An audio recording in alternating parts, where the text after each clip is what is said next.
फूलपुर के रहे पूर्व विधायक श्याम बहादुर, उनकी माताजी के बाद उनके घर में कार्यक्रम था, उसमें शामिल होने आया था। उसके बाद मुझे कई अपने समाजवादी साथियों से मिलने का मौका मिला। आज मैं जहां यहाँ पे हूँ आमेर, इनके घर भी आने का मौका मिला मुझे। आजमगढ़ समाजवादियों का और यहाँ की जनता के बीच का हमेशा एक मजबूत संबंध रहा है और आजमगढ़ की जनता ने मुझे भी चुन करके भेजा। आजमगढ़ से समाजवादियों का बहुत गहरा रिश्ता है। आने वाले समय में भी आजमगढ़ की जनता समाजवादियों के साथ ही रहेगी। खासतौर पे ज्ञानवापी को लेके चल रहा है, इसको किस तरीके से देखते हैं? ज्ञानवापी मस्जिद का और इस तरह के घटनाक्रम भारतीय जनता पार्टी जानबूझ करके करती है, या भारतीय जनता पार्टी खुद होती है या उसके हिडन या इंडिविजुअल मित्र होते उनके साथ। वो अपने अदृश्य मित्रों को भी आगे करती है, क्योंकि भारतीय जनता पार्टी जो बुनियादी सवाल है उनका जवाब नहीं देना चाहती। डीजल पेट्रोल महंगा है, आपका आटा महंगा हो गया, चीनी महंगी है, दाल महंगी है, अगर आप घर बनाना चाहेंगे सरिया महंगी, सीमेंट महंगा, और हर चीज़ महंगी होती चली जा रही है। जिस समय हम और आप इस बहस को देख रहे थे, पता नहीं देश की कौन सी चीज़ बिक रही थी, किसको खरीदने के लिए आगे किया जा रहा था। जब कभी ऐसी चीज़ें दिखाई जाएंगी ज़्यादा, याद रखना कुछ न कुछ देश की बड़ी चीज़ बिक रही होगी।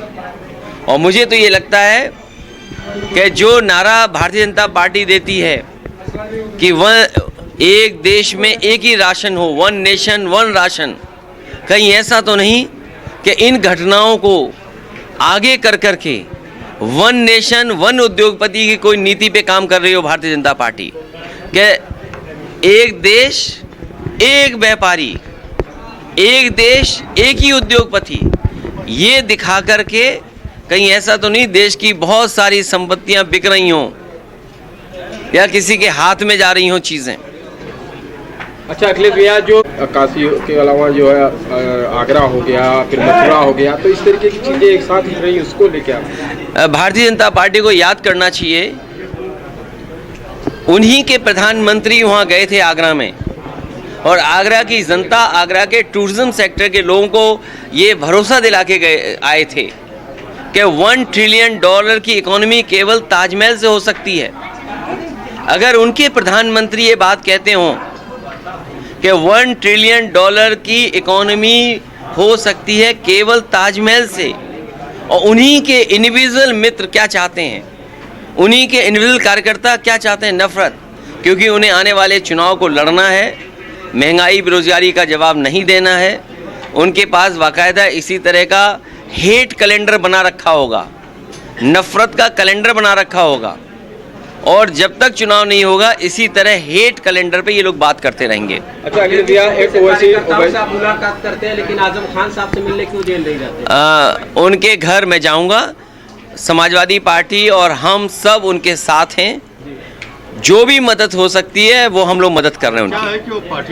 और अगर आपको कुछ लगता हो कि ये मदद होनी चाहिए तो वो भी हमें बता दो, हम जरूर मदद करेंगे। अच्छा, मुसलमानों के मसाइल से आप अपना दामन छुड़ा रहे हैं, मुसलमानों के इश्यूज पे बात लेकर ये अभी जो भी बातचीत हुई है वो उन्हीं मुद्दों पर बात हुई है, लेकिन बीजेपी और कांग्रेस इस साजिश में है कि मुसलमान भाइयों ने जो समाजवादी का साथ दिया है, ये मुसलमान भाई कैसे समाजवादी से दूर हो जाएं, इसीलिए ये साजिश भारतीय जनता पार्टी और कांग्रेस दोनों मिलकर के कर रहे हैं। अच्छा अखिलेश भैया, एक सवाल यह है कि ओवैसी ने अभी कहा कि जो मुसलमानों को वोट लेने के लिए समाजवादी पार्टी रहती है, और खासतौर पे अब इस समय है तो मुद्दे पे, ज्ञानवापी मुद्दे पे चाहे उससे नहीं देखिए, आ रहा है आपका ज्ञानवापी मस्जिद पर, और आपको जानकारी होनी चाहिए कि जब मैं बनारस गया था तो मुझसे पूछा गया था तो मैंने जवाब दिया।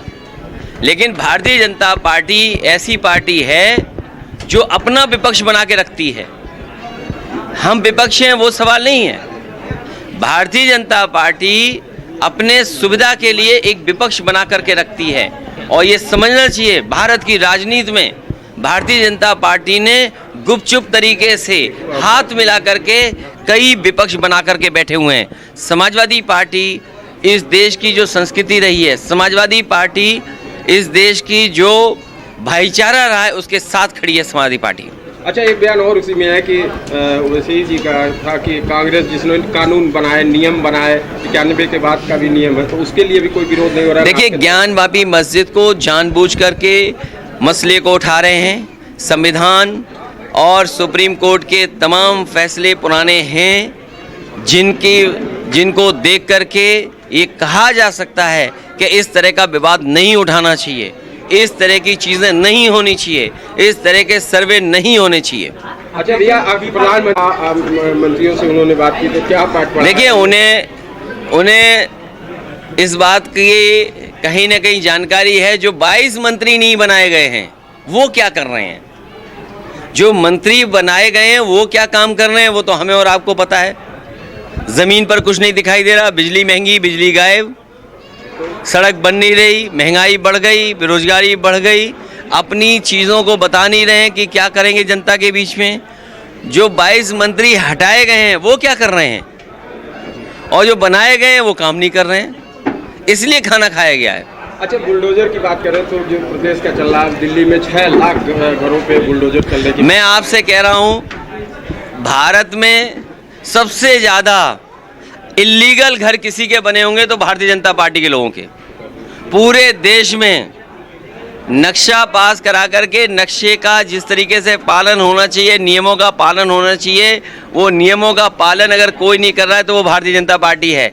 मुझे याद है, और उत्तर प्रदेश में भी सबसे ज़्यादा गलत तरीके से बनाए गए अगर घर किसी के तो भारतीय जनता पार्टी के। और मैं आपको कह सकता हूं कि कल मुख्यमंत्री जी ने जिस अस्पताल का उद्घाटन किया है, जिस अस्पताल का उद्घाटन किया, रेजिडेंशियल एरिया में अस्पताल कैसे बनता है, इसको आप बता दीजिए मुझे। क्या मुख्यमंत्री जी बता सकते हैं? अखिलेश जी, लोग ये भी कह रहे हैं कि कल जो अस्पताल का उद्घाटन किया गया है, रेजिडेंशियल इलाके में अस्पताल कैसे हो सकता है, और उस अस्पताल का नक्शा किसी ने पास किया था, तो समाजवादी सरकार ने पास किया था।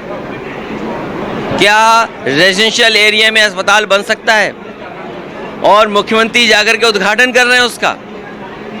क्या इल्लीगल है कि नहीं है? और इल्लीगल को लीगल किसी ने बनाया तो वो भी बताए सरकार।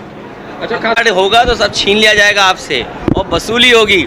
जब गेहूं खरीदा था सरकार ने तो किसान को कीमत नहीं दी, 12 रुपए दिया होगा, और अब वसूलना चाहते हैं 24 रुपए। वही जो छीना जा रहा है उसमें क्या कहें? मैं ये कह रहा हूँ, जब सरकार ने गेहूं खरीदा गया होगा तो 12 रुपए में, और अब वसूल रहे हैं 24 रुपए में। ये बीजेपी वो पार्टी है जो गरीबों से भी मुनाफा कमा लेगी।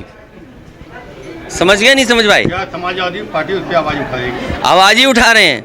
गरीब को जानबूझ करके धोखा देने का काम कर रही है, क्योंकि जो गरीबों पे भी मुनाफा कमाना चाहती है सरकार। अखिलेश जी, लोग कह रहे हैं कि बुलडोजर से आवाज नहीं उठा रहा है कि पापा बुलडोजर चला देंगे। अरे, समाजवादी पार्टी के लोग ऐसी बात नहीं जो आप कर रहे हो। मैंने आपसे कहा कि उत्तर प्रदेश में सबसे ज़्यादा नक्शे के साथ खिलवाड़, गैरकानूनी घर किसी के बने होंगे तो भारतीय जनता पार्टी के। और ये नहीं मानते हैं तो आप चेक करिए। ठीक है।